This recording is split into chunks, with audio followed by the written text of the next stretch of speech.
Go yard. I got so much motherfucking design on right now. Break it down, bring it back, make it clap. I got 3 old thoughts, new block, where that thing. Bitches on my line, and you know they come straight. Hold up, what it not, 45, scope it cash like, whoa. How you fucking with these hoes up? Bismillahirrahmanirrahim. Assalamualaikum warahmatullahi wabarakatuh. Perkenalkan, nama saya Faridah Rujanah dengan NPM 2201011031 Prodi Pendidikan Agama Islam. Di sini saya akan memenuhi tugas mata kuliah usul fikih dengan dosen pengampu Bapak Lutfi Jaimuddin MPD. Materi yang saya akan bahas yaitu sumber hukum Islam tentang ijma dan qiyas.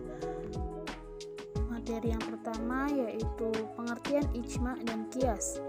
Ijma secara bahasa, ijma berarti sebagai suatu hal berupa mengumpulkan berbagai macam perkara yang kemudian memberi hukum atas perkara tersebut serta meyakini hukum tersebut. Sedangkan secara umum, ijma adalah sebuah kebulatan atau keputusan dari pendapat-pendapat yang berasal dari para ahli ulama ijtihad setelah wafatnya Nabi Muhammad SAW menggunakan hukum syara. Secara bahasa, ijma berasal dari kata ajma, ajmi'u, ijma'an dan memakai isim maf'ul mujma. Oleh karena itu, ijma mempunyai dua arti atau dua makna. Yang pertama yaitu kalimat ajma fulan ala safar yang memiliki arti bahwa ia telah bertekad dengan kuat untuk safat dan telah menguatkan niatnya. Kemudian yang makna kedua yaitu ijma adalah sepakat. Selanjutnya yaitu pengertian qiyas. Qiyas adalah salah satu dari 4 sumber hukum Islam yang sudah disepakati oleh para ulama dan mujahid. Adapun ketiga sumber hukum Islam lainnya yaitu Al-Quran, hadis, dan ijma.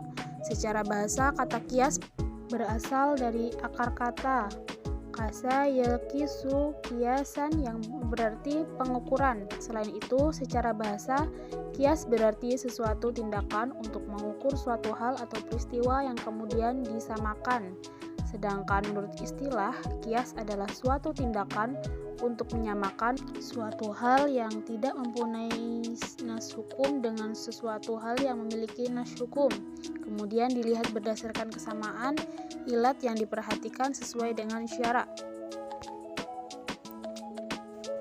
Rukun-rukun ijma dan qiyas. Dalam kitab Ilm Usul Fiqh, Abdul Wahab Khalaf berpendapat bahwa rukun ijma adalah suatu unsur dan hakikat utama yang harus ada ketika melakukan ijma. Beliau juga berpendapat bahwa rukun ijma ada 4, yaitu yang pertama, ketika ada suatu peristiwa atau permasalahan yang solusinya membutuhkan ijma, harus ada beberapa orang yang sudah setara dengan mujtahid. Suatu kesepakatan dalam ijma tidak bisa disahkan apabila tidak sesuai dengan kesepakatan pendapat dari semua mujtahid yang membuat ijma. Yang kedua, semua mujtahid yang ada pada pembuatan ijma harus memiliki kesepakatan atas hukum dari sebuah masalah tanpa harus memandang atau melihat suku, ras, kelompok, dan negeri tertentu. Yang ketiga, kesepakatan dalam ijma bisa tercapai dan sah jika setiap mujtahid yang hadir sudah menyampaikan pendapatnya sebagai bentuk dari hasil usaha ijtihadnya. Yang keempat, kesepakatan hukum yang sudah dicapai saat melakukan ijma berasal dari hasil kesepakatan para ulama dan mujtahid secara keseluruhan.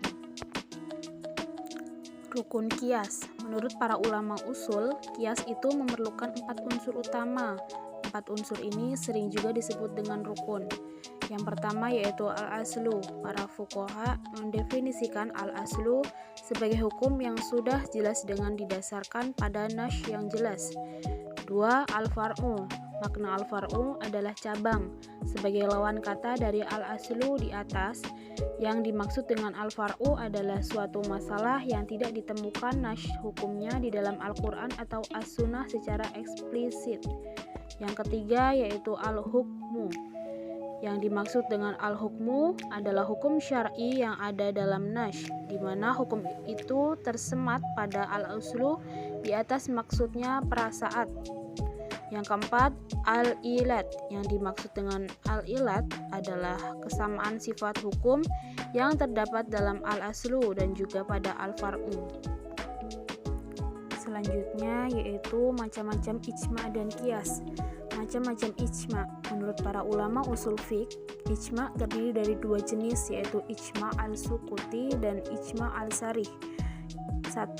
Ijma al-sukuti. Ijma al-sukuti adalah jenis ijma pada saat para ulama atau para ahli ijtihad mengambil keputusan untuk diam. Tetapi diamnya para ulama atau para ahli ijtihad karena sudah setuju dengan semua pendapat yang telah disampaikan oleh para ahli ijtihad dan ulama lainnya. Yang kedua yaitu ijma al-sarih. Ijma al-sarih adalah jenis ijma yang dimana para ulama dan ahli ijtihad masing-masingnya menyampaikan pendapatnya terkait dengan permasalahan yang secara terjadi, baik itu disampaikan dengan lisan atau secara tertulis.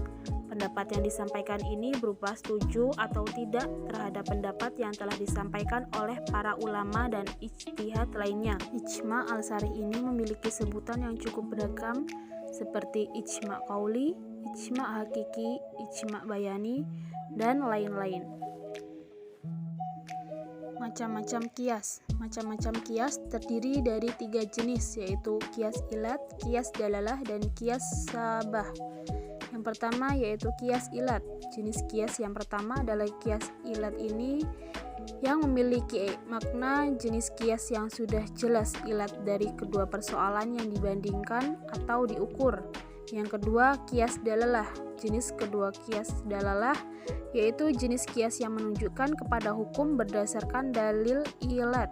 Yang ketiga, jenis qiyas sabah, yakni qiyas yang mempertemukan antara cabang dengan pokok persoalan yang hanya untuk penyerupaan. Mungkin cukup itu saja materi yang bisa saya bahas. Kurang lebihnya mohon maaf. Saya akhiri, wabillahi taufiq wal hidayah. Wassalamualaikum warahmatullahi wabarakatuh.